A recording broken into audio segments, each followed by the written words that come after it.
Olá, eu sou a filha amada de Deus, trabalhando questões relacionadas à procrastinação e assuntos relacionados à confiança. E o meu nome é Roseni. Nós vamos falar na reflexão de hoje sobre a beleza da simplicidade. O tema de hoje é a beleza da simplicidade. O Celebrando a Recuperação é um programa para qualquer pessoa que queira trabalhar as suas questões de algum trauma, alguma compulsão, algum mau hábito. E nesse período da quarentena, nós estamos tendo algumas reflexões e logo em seguida nós dividimos para os nossos grupos de apoio.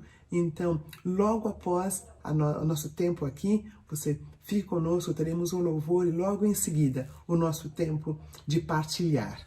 Tá bom? Mas eu gostaria que nós lêssemos juntos Mateus capítulo 6 e eu vou começar a leitura do versículo 25. Fala assim: Portanto, eu lhes digo, não se preocupem com a sua própria vida, quanto ao que comer ou beber, nem com o seu próprio corpo, quanto ao que vestir. Não é a vida mais importante que a comida e o corpo mais importante que a roupa? Observem as aves dos céus. Não semeiam, não colhem, nem armazenam em celeiros. Contudo, o Pai Celestial as alimenta. Não têm vocês muito mais valor do que elas?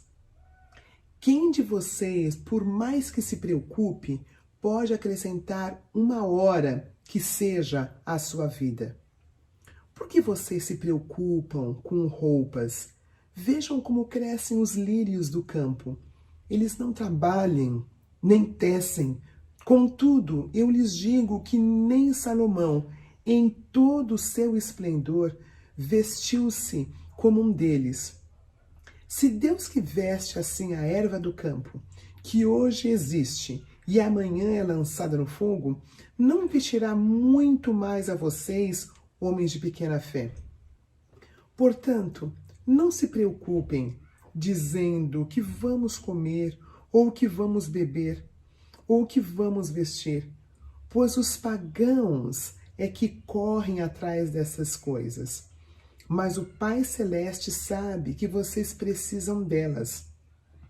Busquem, pois, em primeiro lugar, o reino de Deus e a sua justiça, e as demais coisas vos serão acrescentadas. Portanto, não se preocupem com o amanhã, pois o amanhã trará as suas próprias preocupações. Basta a cada dia o seu próprio mal. Queridos, quem imaginou que haveria um momento em que uma das maiores cidades do mundo, com mais de 12 milhões de habitantes, estariam sem sequer um shopping aberto? Quem imaginaria que a mesma cidade, centro gastronômico do país, estaria sem sequer um restaurante aberto? Quem imaginou que nós teríamos dificuldades para viajar, independente de termos valores ou não, mas irmos para a Europa, irmos para a Disney, irmos para o norte do Brasil, que seria inviável?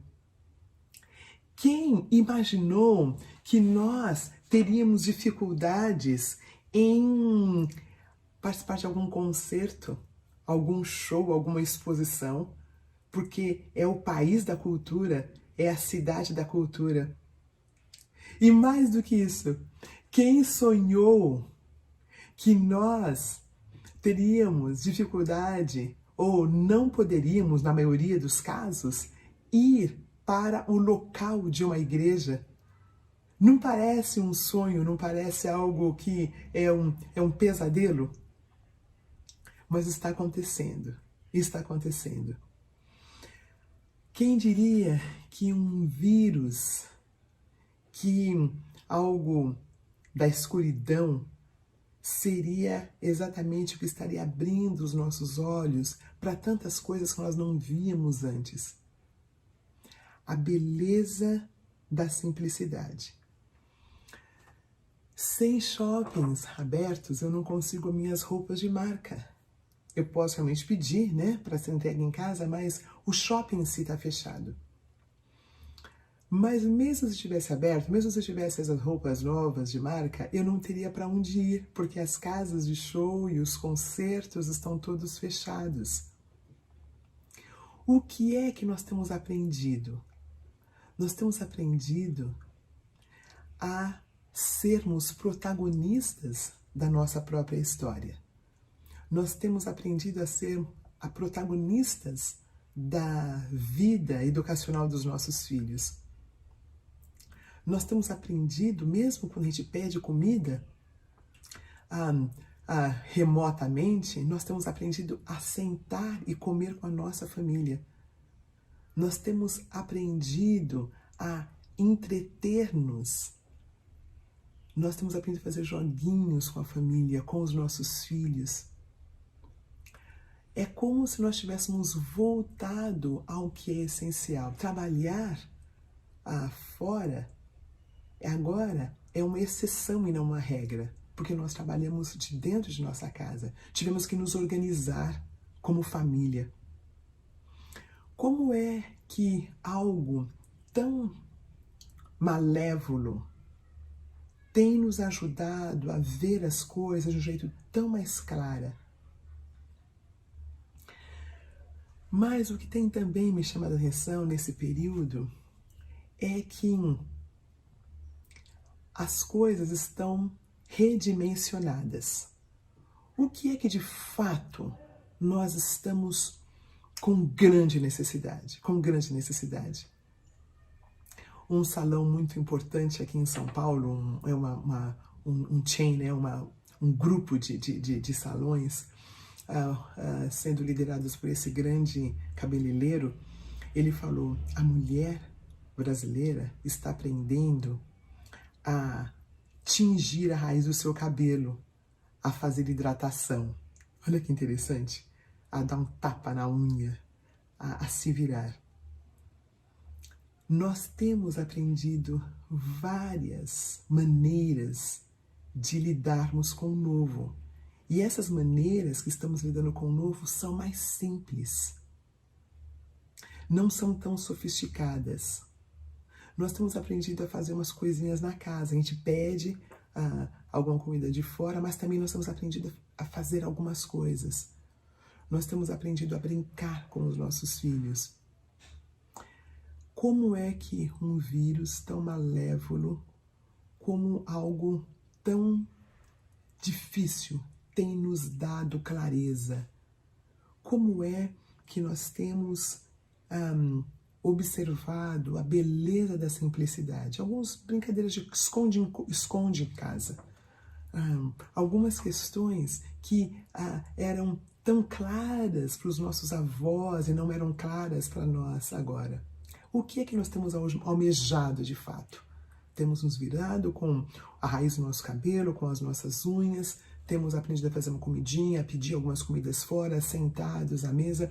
É muito interessante que, no diz respeito às igrejas, não são sermões exegéticos profundos que têm feito falta, porque o pessoal da comunicação das nossas igrejas estão fazendo com que aquele sermão de domingo chegue no nosso celular, na nossa televisão em casa.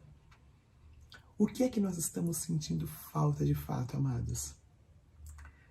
Tem um termo que o nosso povo nordestino fala que eu acho tão lindo. Estamos sentindo falta do cheiro, daquele cheiro no cangote do nosso irmão, da nossa irmã. Estamos sentindo falta de entrarmos na casa dos nossos pais, dos nossos avós e os convidarmos para ir na nossa casa ou irmos até a casa deles e comermos aquela refeição em família. Estamos sentindo falta daqueles abraços que a gente tinha antes, mas era tão comum que a gente nem sentia falta. Aquele irmãozinho, sabe? Aquele irmãozinho chatinho da igreja, sabe? A gente sente falta dele, do abraço dele. Queridos, nós temos sentido falta da beleza do que era normal e nós nem pressentimos que é normal. Temos sentido falta da simplicidade, daquele café com um amigo, com uma amiga, aquele café a vivo e a cores, aquele toque, aquele abraço. Esse período é aquele que está nos ajudando a voltar ao centro, a voltarmos à beleza da simplicidade, a voltarmos a apreciar o belo, o que era comum, e porque era comum, nós achávamos que não era importante. A pergunta mote de hoje é, o que é que eu quero manter depois da quarentena? O que é que eu tenho aprendido agora, durante a quarentena, durante o isolamento, que eu quero manter para depois? Que eu quero que perdure na minha vida? E eu pensei um pouquinho sobre isso, e no meu caso, eu gostaria de perdurar com uma agenda mais tranquila. Eu gostaria de ter uma agenda mais tranquila, na qual eu não saia tanto, na qual eu tenha mais tempo de estudar, de orar, de ficar comigo mesmo. Eu vi uma mensagem algumas semanas passadas que fala que a nossa alma, ela é tão vagarosa quanto um camelo andando. Então, é interessante, queridos, mesmo depois dessas semanas de isolamento, a minha alma ainda não chegou. Eu ainda não tô completamente tranquila. Eu tinha corrido tanto que minha alma tinha ficado lá atrás. E uma das coisas que eu quero manter, depois da quarentena, depois do isolamento, depois desse vírus, é manter uma agenda mais equilibrada, sair menos. Então, eu queria que você respondesse qual é o que você almeja, o que você quer manter depois do isolamento. É um pouquinho mais dos seus filhos perto de casa? É cozinhar um pouquinho mais ou cozinhar um pouquinho menos? É tempo em família? Diga o que é que você quer que perdure. Diga, basicamente, qual é a beleza que você quer continuar. Queridos, nós vamos voltar a vermos os nossos cultos a vivo e a cores, a ver os nossos pais, os nossos avós. Nós voltaremos a termos uma vida intelectual no que se diz respeito a casas de exposições, a MASP e toda a vida cultural que São Paulo tem. Mas até que isto aconteça, vamos aproveitar o melhor do que nós pudermos, desse tempo em que Deus está nos ensinando a voltar ao básico. E eu gostaria de ler novamente essa sugestão que nosso Senhor Jesus Cristo deu há mais de 2000 anos atrás, que nós tínhamos esquecido e que eu acredito que nesse momento, de um jeito inusitado, nós estamos reaprendendo. E ele fala assim: não se preocupe com a sua própria vida, quanto ao que comer ou beber, ou com o vosso próprio corpo quanto ao que há de vestir. A vida é mais importante que a comida e o corpo mais importante que a roupa. Busquem, pois, em primeiro lugar o reino de Deus e a sua justiça, e todas estas coisas lhe serão acrescentadas. Não se preocupem com o amanhã, pois o amanhã trará suas próprias preocupações. Basta a cada dia o seu próprio mal. Que Deus nos ajude a priorizar o que de fato é para ser priorizado, que é a palavra de Deus e os relacionamentos. Estas duas coisas são as coisas eternas que nós podemos priorizar. Graças a Deus pelas roupas, graças a Deus pela vida intelectual, graças a Deus pelas igrejas, porém, a prioridade é a palavra de Deus e os relacionamentos, que Ele possa, na graça dEle, nos ajudar a vermos e apreciarmos o que é belo, o que é simples no nosso dia a dia. Tempo de partilha, que Deus nos abençoe. Vamos ouvir o louvor e logo em seguida nós vamos ter o nosso tempo de partilhas. E durante o louvor você vai ver o site, o link para o nosso tempo de partilhas. Uma boa noite ou um bom dia, seja lá quando você ouvir esse áudio.